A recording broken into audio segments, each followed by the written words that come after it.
அன்பர்கள் அனைவருக்கும் வணக்கம். உங்களை எல்லாம் இந்த ஆன்மீக சேனல் மூலியமாக சந்திக்கிறதுனால நாங்கள் ரொம்ப சந்தோஷப்படுறோம். நாங்கள் போகிற வீடியோலாம் உங்களுக்கு பிடிச்சிருந்தா நீங்கள் லைக் பண்ணுங்கள், ஷேர் பண்ணுங்கள். குளத்தூர் பாபா டெம்பிள் சேனலுக்கு நீங்கள் சப்ஸ்கிரைப் பண்ணுங்கள். இன்றைக்கி திருப்பாவை பாடல் 10 சொல்லி அதற்கான விளக்கங்களை சொல்ல வந்திருக்கேன். வாங்க இப்போ நம்ம வீடியோக்குள்ளே வரலாம். திருப்பாவை பாடல் 10. நோற்று சொர்க்கம் புகுகின்ற அம்மனாய் மாற்றமும் தாராரோ வாசல் திறவாதார். நாற்ற துழாய்முடி நாராயணன் நம்மால் போற்ற பறை தரும் புண்ணிய நாள் பண்டொரு நாள்.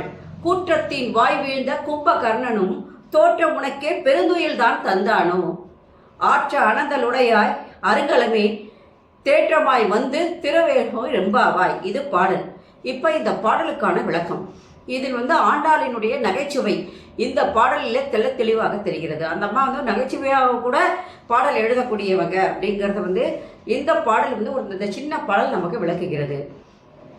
போன பிறவியில் விரதம் இறந்த பயனால் அந்த இறை வழிபாட்டை நாம் விரதம் இருந்து செய்கின்ற பலனால் சொர்க்கம் போகின்ற பெண்ணே, அம்மனாய் நான் பெண்ணே, நீ வாசற்கதவை திறக்கவில்லை என்றாலும் பதிலும் கூடவா சொல்ல மாட்டாய். மனம் நிறைந்த துளசி மாலையை அணிந்திருக்கின்ற அந்த பெருமாளாகிய நாராயணன் நாம் அனுஷ்டிக்கும் நோம்பின் பலனாக நமக்கு இன்பத்தை அவன் நல்குவான். நம்ம அவர்கிட்ட போய் வேண்டும் போது கண்டிப்பா நமக்கு இன்பமான ஒரு செயலை அவர் நிச்சயமா செய்வார்.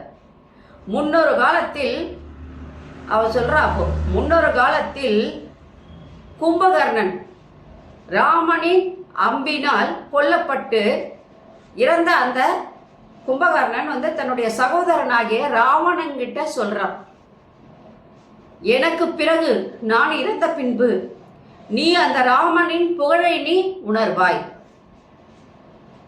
அதுக்கு முன்னாடி நீ ஒருத்தனாவது என்ன பண்ணணும், பிழைக்க வேண்டும் என்று கூறி நீ ராமனை எதிர்த்து போர் புரிய வேண்டாம் அப்படின்னு சொல்றான்.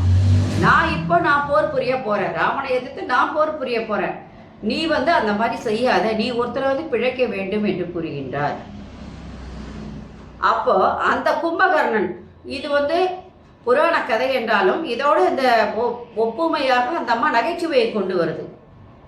இது ராமாயண கதை என்றாலும் அன்று வாழ்ந்த அந்த கும்பகர்ணன் அவனுடைய தூக்கத்தை உனக்கு கொடுத்து விட்டு சென்றானோ அப்படின்னு சொல்லும் போது நீயும் கும்பகர்ணி போல இப்படி தூங்குறியே அப்படின்னு, அதனால கொடுத்து விட்டு சென்றானா. ஆழ்ந்த தூக்கமுடைய பெண்ணே, ஆழ்ந்த தூக்கத்தை நீ என்ன பண்ண, எப்பொழுதே விட்டு விட்டு நீ உன்னை முதலில் சரி செய்து கொள்னா. இப்போ நம்ம தூக்கத்துலேருந்து எழுந்து வரும்போது என்ன பண்ணுறோம், தலையெல்லாம் சரி பண்ணிட்டு மோதியெல்லாம் ஒழுங்கு பண்ணிட்டு ட்ரெஸ் எல்லாம் ஒழுங்கு பண்ணிட்டு வெளியில் வருவோம். அந்த மாதிரி இவங்க சொல்கிறாங்க, இப்பவே நீ ஆழ்ந்த தூக்கத்தில் இருக்கின்ற நீ உன்னை முதலில் சரி செய்து கொண்டு உறக்கத்தை நீங்கி தெளிந்து வந்து கதவை திற என்பதே இப்பாடலுடைய விளக்கம்.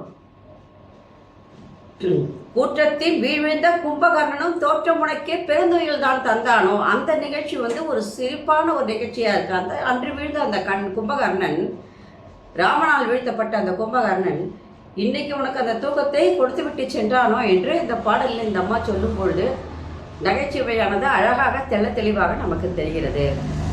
அதனால அந்த காலத்திலே ஆண்டாள் விஞ்ஞானமும் மெய்ஞானமும் ஒன்று எப்படிப்பட்டது அப்படின்றதெல்லாம் விளக்கி சொல்லும் பொழுது நகைச்சுவையாகவும் அந்த அம்மாவுக்கு பேசவும் எழுதவும் தெரியுன்றதையும் அழகாக இந்த பாடலில் சொல்லியிருக்காங்க. நன்றி, வணக்கம். இந்த வீடியோ உங்களுக்கு பிடிச்சிருந்ததுன்னா நீங்கள் லைக் பண்ணுங்கள், ஷேர் பண்ணுங்கள். குளத்தூர் பாபா டெம்பிள் சேனலுக்கு நீங்கள் சப்ஸ்கிரைப் பண்ணுங்கள். நாளைக்கு திருப்பாவை பாடல் 11 சொல்லி அதற்கான விளக்கங்களை சொல்ல வரேன். நன்றி, வணக்கம். ஓம் Sairam. Subscribe to my channel and please press the bell icon for more videos.